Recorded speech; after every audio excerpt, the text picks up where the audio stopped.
It is a very similar model each of the years that we've worked together, where separately we hold auditions to try to allow our students to express interest and to pull out the best singers of the day, which isn't always the best singers of all time, but it's the best singers of that audition day, and then those singers get cast into whatever the collaborative project of the year is. Some years it's been a one-act, some years it's been art song, and some years it's been scenes, like we're going to feature this evening.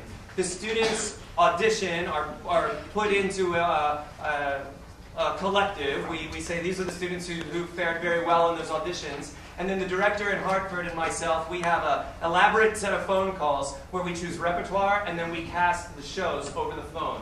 She says, I got a hot tenor, and I say, oh, I got a really hot soprano, and then we say they would be great together in this certain scene. And we try really hard to split the casting as evenly as we can between the two schools, with the intention that when we have duets and quartets and multiple principal singers on stage at the same time, that we would split the roles at that moment between the two schools. So our students are cast into the shows, into the scenes or the show or the roles. Then they learn the pieces, the music, on their own, with some help from the schools, but a lot of it is on the students to learn and prepare, so that when they show up to their host city or when their guests come to the city, that they're ready to start staging that day. So these students all learned their music starting a couple months ago, but hadn't met their scene partners until this Sunday, 4 days ago. 4 days ago, they met the people that you'll see them kissing on stage tonight. And starting on Sunday, we had one set of rehearsals on Sunday where we sang through the music and just tried to meet each other.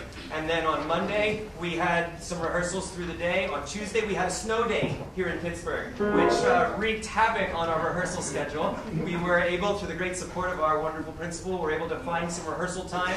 Still less than we had planned on, but we found some rehearsal time on Tuesday. We had dress rehearsal yesterday, and this evening, here we are to perform for you. The work is exciting and feverish and stressful and really wonderful. I would like to introduce to you my counterpart from Hartford, Connecticut. The director in Hartford, she has worked so hard and has brought a group of really wonderful students to us here in Pittsburgh. And so wonderful is what's going on. Many of their families made the trip from Connecticut to come down to see the performance tonight, which I think is extra special.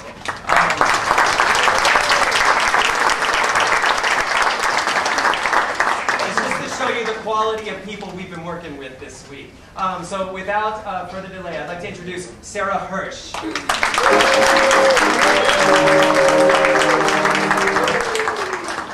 was saying earlier, this is such an awesome problem to have, to start late, because there's so many of you here. It's amazing to see this type of support.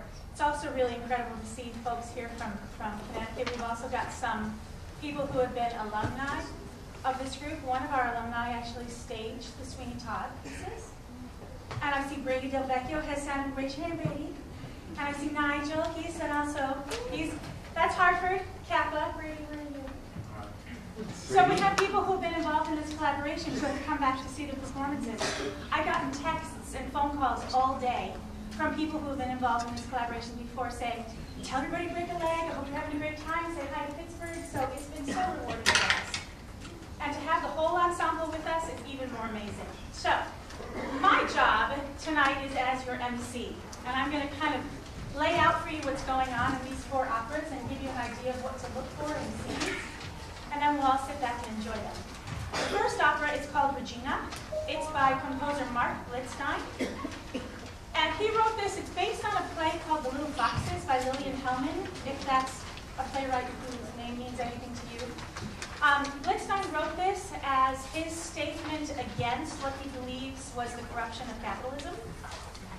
And so we have, and it's interesting because we have this kind of through theme that I don't know that we did on purpose, of kind of power and how power can corrupt. So, in this first one, Regina is the name of the title character of this opera. And her family is set in the deep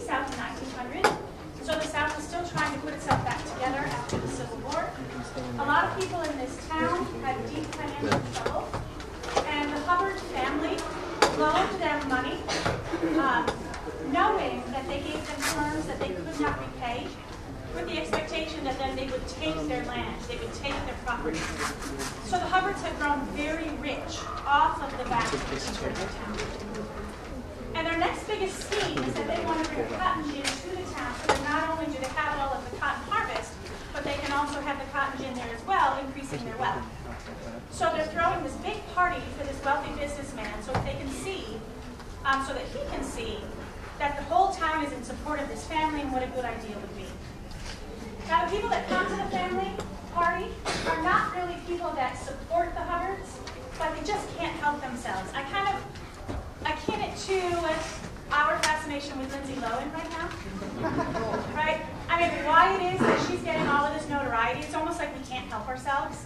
So I think that the people that are at this party are there because they can't help themselves. And so if you listen carefully to what they sing, you'll get a true feeling of what this Hubbard family really is. So we'll start with that. And then we have a little bit of a scene where we see Oscar. Oscar is Regina's brother. And Bertie is his wife. And instead of taking their property through loans, they encouraged Oscar to marry Bertie. And so then they acquired the assets that way. And then in turn, he's become a very horrible, awful, abusive husband, which has turned her into an alcoholic. It's very happy family. I actually really love this opera. But so we see them having a conversation about the fact that he's very angry with her. And he's saying, behave yourself and stop drinking. Remember what happened last time. And what he's referring to is that in Act 1, he hits her. And so he's referring back to that, saying, if you don't behave yourself, I'm going to hit you again. So she dissolves into tears, and then Addie, who is the Hubbard's housekeeper, sings this song to her called The Blues, which is this beautiful American blues song, just to kind of tell her that it's all right and make her feel better. And then the final scene, then we have What Will It Be For Me? Now, Alexandra is Horace and Regina's daughter, and she doesn't realize that Regina and her brothers have cooked up this plan where they're going to marry her to Leo, her cousin, because that way they can keep the money in the family.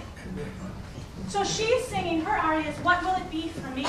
She's daydreaming about how she'll meet a stranger and fall in love and start a new life, not understanding that her mother has no intention of that ever happening. So, at the end of the big party, Horace, her husband, who's one of the good guys, says, you know what, Regina? I don't think we're going to invest in this little scheme of yours. I think we're going to let your brothers have this one. And in the middle of the entire party in front of all of their guests, she goes into this tirade telling him she hates him and she can't wait for him to die. He has a heart problem, too. I forgot to mention that to you.